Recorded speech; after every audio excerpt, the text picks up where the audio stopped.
Making a useful product depends a great deal on the material you choose and the properties of that material. The properties of the material depend very crucially on the nature of the atoms and molecules in the material and how they are held together. The simplest property of a material is its states of matter: solid, liquid, or gas. Brick and stone are very strong, solid materials in compression. They do not squash or distort even under heavy loads. This is because the atoms in the compounds that make brick and stone are very strongly bonded together in a three-dimensional array. The chemical bonds lock all the atoms together in a lattice so they can't move. This is why brick or stone are so useful for building.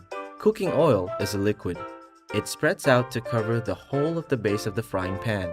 Cooking oil needs to be liquid and a good conductor of heat, and not to break down when it's heated.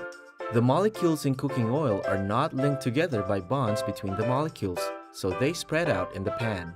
But the atoms in the cooking oil molecules are strongly held together by chemical bonds inside the molecule, so the cooking oil does not decompose when heated. Carbon dioxide molecules move about very quickly, so they are a gas at room temperature. When the pressure is released by unscrewing the top of the bottle, the carbon dioxide comes out from being dissolved in the drink and forms bubbles. These make the drink taste nice. Carbon dioxide has to be a gas and soluble in water to be like this. Most materials are solids. A solid can have many different properties. A solid knife is made of an array of metal atoms that are strongly held together by sharing outer electrons.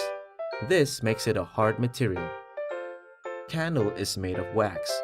It is made from atoms joined to make molecules.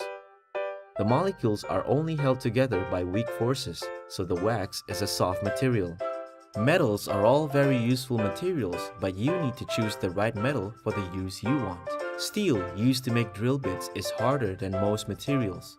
The atoms are very strongly bonded together. The drill bit will cut through aluminium. Aluminium has the atoms held together less strongly, so the atoms can slip past each other. Aluminium can be bent and shaped but still retain some strength. The steel for drill bits, however, is brittle and just breaks when it's bent. All metals conduct electricity. Solder is a mixture of tin and lead.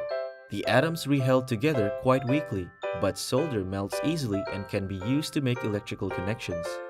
You wouldn't make anything out of solder, it's too soft, but it conducts electricity very well.